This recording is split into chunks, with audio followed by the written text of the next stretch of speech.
பொது காலம் 2ஆம் வாரம், செவ்வாய்க்கிழமை. முதல் வாசகம். எபிரேயருக்கு எழுதிய திருமுகத்திலிருந்து வாசகம். அதிகாரம் 6, திருவசனங்கள் 10 முதல் 20 வரை. சகோதரர் சகோதரிகளே, கடவுள் நீதியற்றவர் அல்ல. இறை மக்களுக்கு நீங்கள் முன்பு தொன்றாட்டி வந்தீர்கள், இப்போதும் தொண்டு செய்து வருகின்றீர்கள். எனவே கடவுள் பெயரால் நீங்கள் காட்டிய அன்பையும் உழைப்பையும் அவர் மறக்க மாட்டார். நீங்கள் எதிர்நோக்குவது முழு உறுதி பெறும் பொருட்டு உங்களுள் ஒவ்வொருவரும் முன்பு காட்டிய அதே ஆர்வத்தையே இறுதி வரை காட்ட வேண்டும் என மிகவும் விரும்புகிறோம். இவ்வாறு நீங்கள் தளர்ச்சிக்கு இடம் கொடாமல் நம்பிக்கையாலும் பொறுமையாலும் இறை வாக்குறுதிகளை உரிமை பேராக பெற்றவர்களைப் போல் வாழுங்கள். ஆபிரகாமுக்கு கடவுள் வாக்குறுதி அளித்த போது தம்மை விட பெரியவர் எவர் பெயராலும் ஆணையிட்டு கூற இயலாததால் தம் மீதே ஆணையிட்டு, நான் உன் மீது உண்மையாகவே ஆசி பொழிந்து உன்னை பல்கி பெருகச் செய்வேன் என்றார். இதன்படி அவரும் பொறுமையோடு காத்திருந்து பின் கடவுள் வாக்களித்ததை பெற்றுக்கொண்டார். தங்களை விட பெரியவர் ஒருவர் பெயரால் தான் மக்கள் ஆணையிடுவர். எல்லா சச்சரவுகளிலும் ஆணையிட்டே முடிவு கட்டுவர். அம்முடிவை ஆணை உறுதிப்படுத்தும். அவ்வாறே கடவுளும் தம் வாக்குறுதியை உரிமை பேராக பெற்றோருக்கு தம் திட்டத்தின் மாறா தன்மையை மிகவும் தெளிவாக காட்ட விரும்பி ஓர் ஆணையால் தம் வாக்கை உறுதிப்படுத்தினார். மாறா தன்மையுடைய இவை இரண்டையும் பொறுத்தவரையில் கடவுள் உரைத்தது பொய்யாயிருக்க முடியாது. அடைக்கலம் தேடும் நாம் நம் கண்முன் எதிர்நோக்கியுள்ளதை விடாமல் பற்றிக் கொள்வதற்கு தளரா ஊக்கம் கொண்டிருக்க வேண்டும். இந்த எதிர்நோக்கே நம் உள்ளத்திற்கு பாதுகாப்பான உறுதியான நங்கூரம் போன்றுள்ளது. இது கோவிலின் திரைச்சீலைக்கு அப்பால் சென்று சேர்ந்திருக்கிறது. நமக்கு முன்னோடியாய் அந்த திரைச்சீலையை கடந்து இயேசு அங்கே சென்று சேர்ந்திருக்கிறார்.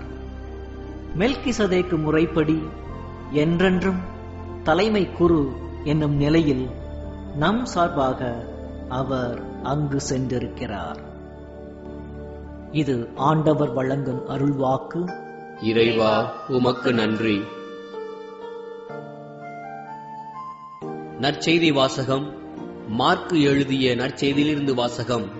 அதிகாரம் 2, இறை வார்த்தைகள் 23 முதல் 28 முடிய. ஓய்வு நாளில் இயேசு வயல் வழியே செல்ல நேர்ந்தது. அவருடைய சீடர் கதிர்களை கொய்து கொண்டே வழி நடந்தனர். அப்பொழுது பரிசேயர் இயேசுவிடம், பாரும், ஓய்வு நாளில் செய்யக்கூடாததை ஏன் இவர்கள் செய்கிறார்கள் என்று கேட்டனர். அதற்கு அவர் அவர்களிடம், தாமும் தம்முடன் இருந்தவர்களும் உணவின்றி பசியாயிருந்தபோது தாவீது என்ன செய்தார் என்பதை நீங்கள் வாசித்ததே இல்லையா? அபியத்தார் தலைமை குருவாய் இருந்தபோது தாவீது இறை இல்லத்திற்குள் சென்று குருக்களை தவிர வேறு எவரும் உண்ணக்கூடாத அர்ப்பண அப்பங்களை தாம் உண்டதும் இன்றி தம்மோடு இருந்தவர்களுக்கும் கொடுத்தார் அல்லவா என்றார். மேலும் அவர் அவர்களை நோக்கி, ஓய்வு நாள் மனிதருக்காக உண்டாக்கப்பட்டது, மனிதர் ஓய்வு நாளுக்காக உண்டாக்கப்படவில்லை. ஆதலால் ஓய்வு நாளும் மானிட மகனுக்கு கட்டுப்பட்டதே என்றார். இது கிறிஸ்து வழங்கும் நற்செய்தி. கிறிஸ்துவே, உமக்கு புகழ்.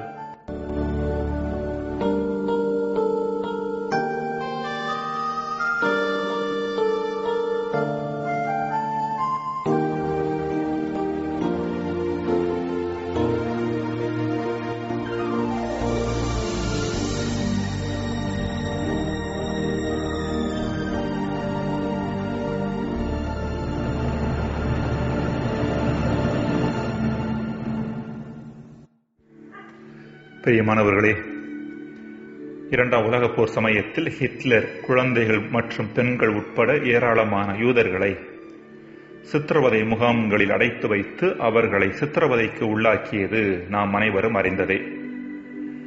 இப்படிப்பட்ட சூழ்நிலையில் போலந்து நாட்டைச் சேர்ந்த ஐரின் சென்டவர் என்ற கத்தோலிக்க பெண்மணி வார்சா என்கின்ற இடத்தில் இருந்த சித்திரவதை முகாமில் அடைக்கப்பட்டிருந்த 2500க்கு மேற்பட்ட யூத குழந்தைகளை ஒரு சில நல்ல ஜெர்மனி நாட்டு அதிகாரிகளின் உதவியோடு தப்புவித்தார். அவர்களை தப்புவித்தது மட்டுமல்லாமல் நல்ல கிறிஸ்துவ பெற்றோர்களிடம் அவர்களை ஒப்படைத்து அவர்களை வளர்த்தெடுப்பதற்கான ஏற்பாடுகளையும் செய்தார். இது வெளியே தெரிய வந்தபோது 1942 ஆண்டு அவர் கைது செய்யப்பட்டார். கொடுமையான சித்திரவதைகளுக்கு ஆளானார். குழந்தைகளின் இருப்பிடம் பற்றிய கேள்விகளை கேட்டு அவரை துளைத்தெடுத்தார்கள். ஆனால் இறுதி வரை அவர் குழந்தைகளை பற்றிய எந்த குறிப்பையும் கொடுக்கவில்லை. இறுதியாக அவருக்கு மரண தண்டனை விதிக்கப்பட்டது. அதிர்ஷ்டவசமாக ஐரின் சென்டவரை சார்ந்தவர்கள் அதிகாரிகளுக்கு லஞ்சம் கொடுத்து அவரை தப்ப வைத்தனர். ஆனால் அரசு ஏடுகளில் அவர் கொல்லப்பட்டதாகவே எழுதப்பட்டது. 2006 ஆண்டு 94 வயதில் அவர் உயிரோடு இருந்தார்.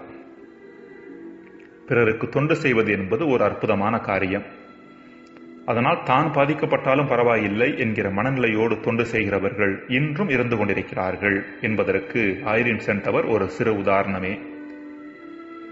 அன்பிற்குரியவர்களை, இன்றைய முதல் வாசகத்தில் எபிரேய நூலாசிரியர் எவ்வாறு தொடக்க கால யூத கிறிஸ்தவர்கள் பிற இன மக்களுக்கு தொண்டு செய்தார்கள் என்பதையும், தொடர்ந்து தொண்டு செய்தாலும் அதில் எவ்வாறு அவர்களில் ஒரு தளர்ச்சி நிலை ஏற்பட்டது என்பதையும் எடுத்துரைக்கிறார். இறை மக்களுக்கு நீங்கள் முன்பு தொண்டாற்றி வந்தீர்கள், இப்போதும் தொண்டு செய்து வருகிறீர்கள் என்று சொல்லிவிட்டு உங்கள் ஒவ்வொருவரும் முன்பு காட்டிய அதே ஆர்வத்தையே இறுதி வரை காட்ட வேண்டும் என மிகவும் விரும்புகிறோம் என்றும் எழுதுகிறார். இது தொண்டாற்றுவதில் யூத கிறிஸ்தவர்களிடம் இருந்த ஒரு தளர்ச்சி நிலையை எடுத்துரைக்கிறது. நமது வாழ்வில் கூட கிறிஸ்துவின் முன்மாதிரியை பின்பற்றி பிறருக்கு தொண்டு செய்ய முயல்கின்றோம். எனினும் அவ்வப்போது பிறருக்கு தொண்டு செய்கிற போது அதற்கு ஏற்ற பிரதிபலனாக கடவுளிடமிருந்து ஆசீர்வாதங்கள் நம்மை தேடி வராத போது கொஞ்சம் அவ்வப்போது மன தளர்ச்சி அடைகிறோம் என்பதும் உண்மை. இன்னும் இப்படிப்பட்ட மன தளர்ச்சியிலிருந்து வெளிவருவதற்கான 2 அறிவுரைகளை எபிரேய நூலாசிரியர் நமக்கு தருகிறார். முதலாவதாக, நாம் செய்கின்ற தொண்டை கடவுள் பார்க்கின்றார், அவருடைய கண்களிலிருந்து எதுவும் மறைவாக இருப்பதில்லை என்கின்ற மனநிலையை நம்மில் உருவாக்கிக் கொள்வது. கடவுள் பெயரால் நீங்கள் காட்டிய அன்பையும் உழைப்பையும் அவர் மறக்க மாட்டார் என்று எழுதுகின்றார். எனவே நாம் செய்யும் தொண்டு மனிதர்களால் மறக்கப்படலாம், ஆனால் கடவுளால் மறக்கப்படாது என்பதை மனதில் இருத்தி தொடர்ந்து உற்சாகமாக தொண்டாற்ற அழைக்கப்படுகின்றோம். நாம் செய்கின்ற தொண்டுகளுக்கும் சேவைக்கும் பிரதிபலனாக கடவுள் நம்மை ஆசீர்வதிக்கிறார் என்பதை நாம் மறந்துவிடக்கூடாது. ஆனால் நம்மிடம் உள்ள பிரச்சனை என்னவென்றால், கடவுளது ஆசீர்வாதத்தை பொருளாதார ரீதியாக மட்டுமே புரிந்து கொள்வது. பணமும் புகழும் வசதியும் தங்கள் வாழ்வில் நிரம்ப பெற்றவர்கள்தான் கடவுளது ஆசீர்வாதத்தை அதிகம் பெற்றவர்கள் என்று எண்ணுகின்றோம். கடவுளது ஆசீர்வாதத்தை நாம் வெறுமனே பொருளாதார ரீதியாக மட்டுமே புரிந்து கொள்வது சரியானதாக இருக்க முடியாது. வாழ்வின் துன்பங்களை சமநிலையோடு அணுகுகின்ற தன்மை, எச்சூழ்நிலையிலும் மகிழ்ச்சியாக இருப்பது, இருக்கின்றவற்றில் திருப்தியை அனுபவிப்பது, ஆழமான உறவை மேற்கொள்ளுகிற தன்மை போன்றவை கூட கடவுள் நமக்கு தருகின்ற ஆசீர்வாதங்களே. தொண்டாற்றுவதில் ஏற்படக்கூடிய மன தளர்ச்சியை எதிர்கொள்வதற்கான 2வது மனநிலையாக எபிரேய நூலாசிரியர் நமக்கு சுட்டிக்காட்டுகின்ற வழி, நல்ல முன்மாதிரிகளை நமது கண் முன்னே கொள்வது.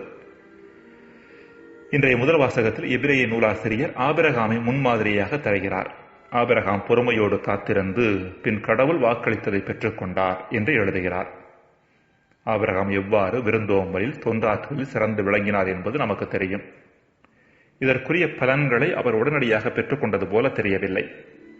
எனினும் கடவுள் தன் முயற்சிகளை கண்ணோக்குகின்றார் என்கின்ற ஆழமான நம்பிக்கை அவரிடம் இருந்தது. எனவேதான் அதற்குரிய பலனை பல மடங்காக வாழ்க்கையின் பின்பகுதியில் அவர் பெற்றுக்கொண்டார். நாம் வாழக்கூடிய சூழ்நிலையில் கூட மனித குலத்திற்கு தொண்டாற்றிக் கொண்டிருப்போர் எண்ணற்றவர்கள். அவர்களை நம் மனக்கண் முன் கொண்டு செயல்படும் போது நமது சேவை வாழ்வும் தொய்வில்லாமல் செல்வதற்கான வாய்ப்புகள் நிறைய உண்டு. ஜெபம்.